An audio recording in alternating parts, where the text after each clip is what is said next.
We're second in the Championship, and today it's time to test ourselves against Premier League opposition in the FA Cup. We face Everton at Goodison Park.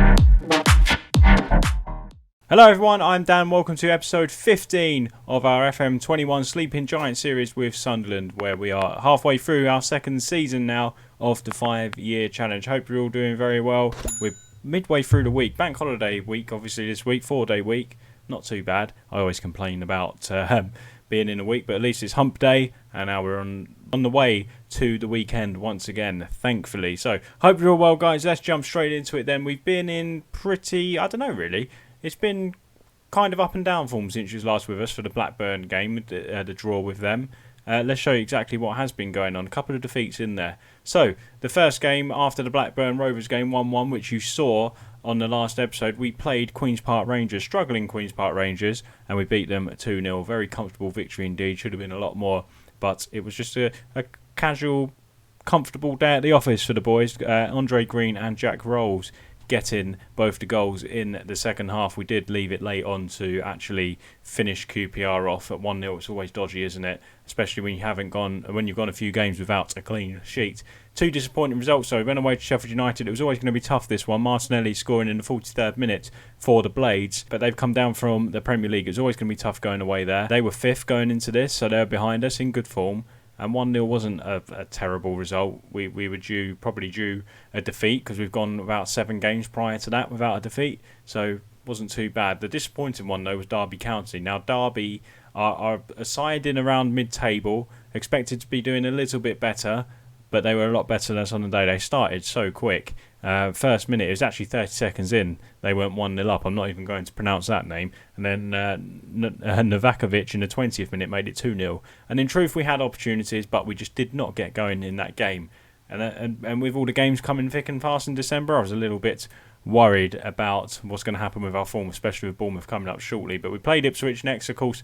We beat them 5-0 at the beginning of the season. Was it 5 or 6? I think it was just 5. Just 5-0. It was 5-0 in the first game of the season. We played them 1-1-0. Tough game. Ipswich had a lot of chances. They're going very well in the Championship. I think they were 8th coming into this, so they were knocking on the door of the playoff places. They've really picked up since the first game we played them, and it was 1-0 in the end to us. Good victory to get ourselves back on track, and it was a run of 4 away games in a row in the league, so it was nice to get a victory.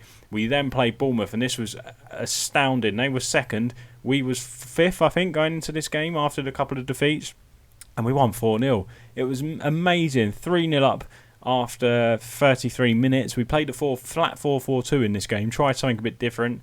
I just needed to change it up a little bit. 4-4-2 it was, with Delap and Niall Ennis actually combining very well. Delap got a couple of assists. He got himself 2 goals as well. He assisted Ennis for his goal. So finally that partnership is starting to blossom a little bit. It was a fantastic performance, and that leads us into this game against Everton at Goodison Park. Everton now are currently 10th in the Premier League. Not doing too badly. They will be looking to knock on the door of the top 6, I guess. They're currently 4 points behind that. If we look at their current form, they are in bad form at the minute. Only 1 win in the last 6 games is that. Yep, 6 games. Before that, doing very, very well indeed.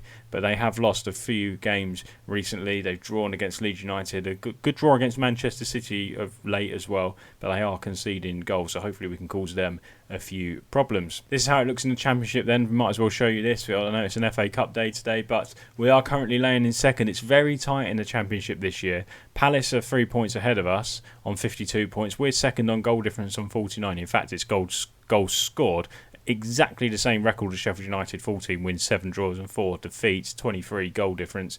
Long way behind us on goal difference is Bournemouth, especially after us putting 4 past them. They're on 49 points as well, but there's a gap of literally 8 points between 7th and 1st, so it's very tight indeed. And hopefully we can just keep the pace with Palace. That would be nice, wouldn't it? I think if we keep the pace with Palace, they're the team to beat this year. I know they've lost 7 games, but I think they will probably go on to win the league this year. Bournemouth are strong, Norwich are strong, and Sheffield United are strong as well. You'd probably put us... we're probably still not favourites to get in the automatic promotion spots. If we look at the season preview, we are currently in 18th, 50-1 still. So the media don't fancy us to remain challenging for automatic promotion. Let's get straight into the FA Cup game then. Let's forget about domestic football and the league football. Let's go to the magic of the Cup and see if we can produce some magic of our own. So we decided to stick with the 4-4-2 that worked wonderfully well against Bournemouth last time out. And this is the side we've gone with. We've got a couple of injuries and a couple of fitness issues, but it's as strong as we can put out. It's Butland in goal. Hume Willis is back in the side today. Wright 09. Gooch and Green are wingers. Scowen as the ball-winning midfielder and a deep-line playmaker role for Maguire. He's normally number 10, of course. Usually in that deep-line playmaker role, and we played him at Bournemouth, is Max Power, but of course he's struggling a little bit today, so we are not starting him. And up front is Delap and Ennis. Hopefully can continue their goal-scoring form. So we're going to submit this and then, come on, boys. I mean, they're not too familiar with this tactic, but it's pretty simple. Flat 4-4-2. Nothing amazing tactical-wise. Just we put out a little bit of just be more expressive, boys. Go out there and try and attack. Do what you want to do to try and create opportunities. And we are underway here at Goodison Park. It's going to be very, very tough indeed. It'd be nice to get through. If we're going to go up this season, and I say it's a massive if because there's such a long way to go. There's still half the season to go. But we are looking good and like we are going to stick around for the promotion chase anyway, hopefully at least in the playoff. Gooch coming forward. So basically, yeah, this is going to be a real test for us against Premier League opposition. We are a million miles off squad-wise from Premier League, though, I do believe. 09, Gooch whips a lovely ball in, and Delap is there, and it's 1-0. Lovely start for the Black Cats here against the Toffees.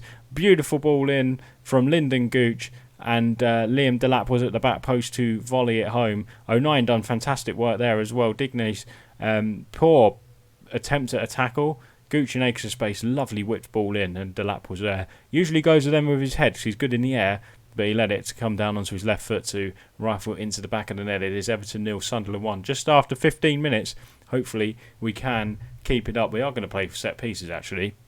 I mean, when you come up against teams like Everton, better teams, you've got to say you might take your chances via set pieces. You've got to rely on them a bit. We do focus on it a lot in training, corners and free kicks and whatnot. That's a disappointing goal to concede. Just a few minutes after scoring ourselves, Richarlison done very well, nutmegged our player. Lovely ball into Moyes Keane. It's a very similar goal, actually. A looping ball to the back post and a volley home. And it is Everton 1, Sunderland 1, 25 minutes gone. It's been a good game so far. Both sides have had a few efforts. Here's Moyes Keane on the ball now. Back to Alan. Ball over the top. Richarlison. It was a very acute angle for him.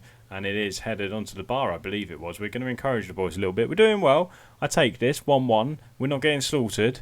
Which was a bit of the worry, but, you know, long way to go still. James James puts the ball in and Calvert-Lewin heads home. We're normally very good at defending set pieces, but that is the difference in quality in the Premier League. When you've got someone like Rodriguez whipping the ball in like that, 2 men on Calvert-Lewin, and he still rose like a salmon and managed to head it into the back of the net, and it's 2-1 to Everton. They have turned it round here at Goodison Park, and Rodriguez with another ball in. There's another header from Michael Keane, and very disappointing indeed. I just said about it's nice not to be far behind and being hammered, but we're 3-1 down all of a sudden. It's another set piece, really disappointing. We really emphasised the fact on training of defending set pieces before this game, and we're not defending them well at all. We need to be back on a training pitch for this. 3-1 at half time. Not ideal. It was nice to take the lead early on. We're going to try and encourage them a little bit. What should we say to them? Show the world what you're good about, or show them what you're all about in the second half. I think that's fair enough. It was a good start to the game, but we've just really collapsed for the rest of the game now. We've got a 90% pass completion rate. That's been picked up in the media that we've got the best passing in the division, or pass success rate. So something I do emphasise my football on and the tactics, and we're doing it very well. We're even doing it in 4-4-2, which is cool. Maguire's having a bit of a shocker in there. We're going to have to make a change here. 63 minutes gone. We're going to put Jack Rolls in. We're going to put him on a bit of an advanced playmaker role, on attack as well, so he will join Delap and Ennis up there. And we're going to put a box-to-box midfielder role on to Scowen as well, so he gets forward and back as well, of course. So we're going to confirm that. We're going to keep going with it. Delap's on 6.9, Ennis 6.7. We do need to start supplying these boys. We did it in the first half to Delap and he scored. We need to keep doing it. We're going to encourage the boys a little bit. We are also going to go on a positive mentality for a little while. I don't know why I paused that, why I did that, but hopefully we can go and get a goal back. And Hume wins the header. Here is Delap on the ball now. Back to Hume, filling in at left back today because Mitch Clark is out injured. Green, lovely ball into Delap. Delap's in the box and Delap, he hits it straight at Luis Jr., which is a shame. Good opportunity for Assay. He should have put it in the far corner. I'm not sure why he didn't. Lyndon Gooch now with the ball. Whips one in. And is it a penalty? Oh, it's a free kick. Thought we had a penalty then. That would have been nice, wouldn't it? It would have made it an interesting last 13 minutes for sure. But we're picking up the ball. Everton are being a bit sloppy now with the ball. Hopefully we can capitalise on this. Godfrey goes forward. Finds Wright. Plays it out to 09. 09 to Lyndon Gooch. Gooch back to Wright. Come on, boys. Quite a patient build-up from us here. Roll, Scowen. Bit of one-touch football now. And Delap loses it. And that's really frustrating. He tried to thread it through to Ennis. I don't like where this highlight's going. Butland plays it out nicely to Gooch. I thought he was going to mess it up there the way the highlight continued. It's a very long highlight. I mean, hopefully it does lead to something. Hopefully a Sunderland goal. Ennis is in. Ennis with a great chance and it's saved by Luis Jr. in the Everton goal. Ahmed Musa, ex-Leicester boy, is at Everton. Very quick player, just never got going at Leicester. He got a famous hat-trick, I think it was, against Barcelona in pre-season. And we all thought he's the next Jamie Vardy. Turns out he wasn't. We're going to make a quick change though. Players are getting tired, mainly the midfield. So Scowen's having a good game. We haven't really got anyone to bring on. Maybe Embleton, actually. He's going to come on. Can he play a box-to-box midfielder? Well, he can. Maybe a central midfield role be better on attack, so they're both going to get forward. We're just going to put everyone on attack now, aren't we? We're going to put these up the wings. He can be an inside forward. We get the wing-backs attacking as well.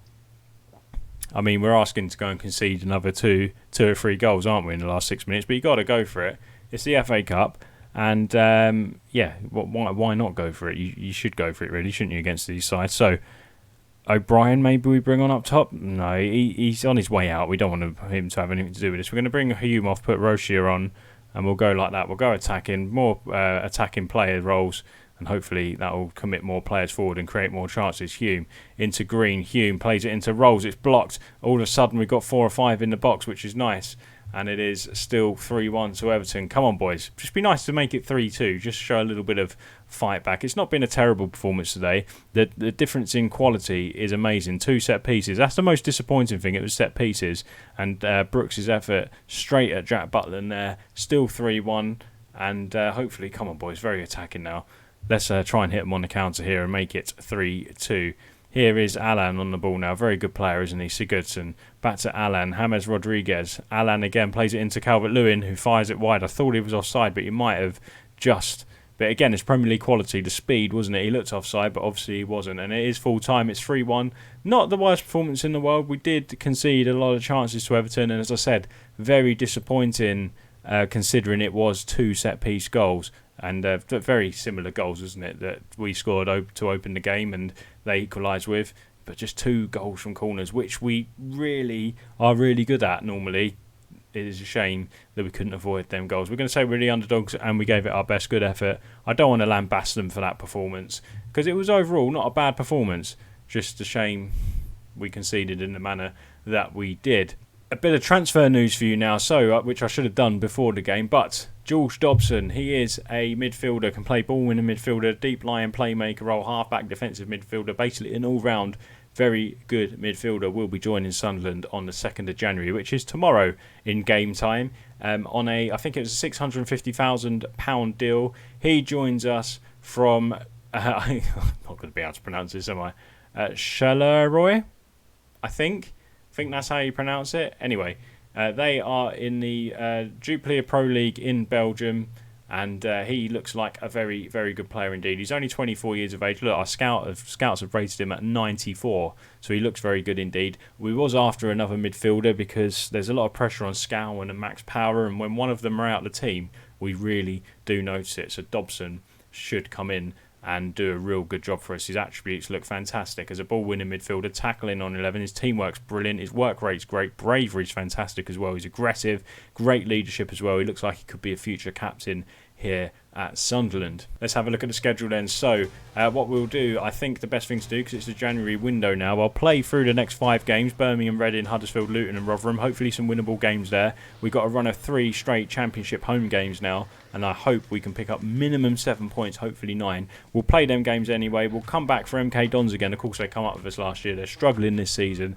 Hopefully we can go there and put on a performance and win that game, and we'll round up any transfer activity throughout January. We don't have much money to spend. We have blown it all pretty much already on Dobson, but I do have a feeling some players will be leaving, and we might have a look at some cheeky little loan deals as well. So guys, if you did enjoy that video, please leave a like on there for me. Subscribe to the channel if you're new here. Make sure you hit the little bell to be notified every time I upload a video. Let me know down in the comments who you think we should be targeting in January. What areas would you improve if you was in charge of this Sunderland team? See you on Friday for the transfer special. Bye bye.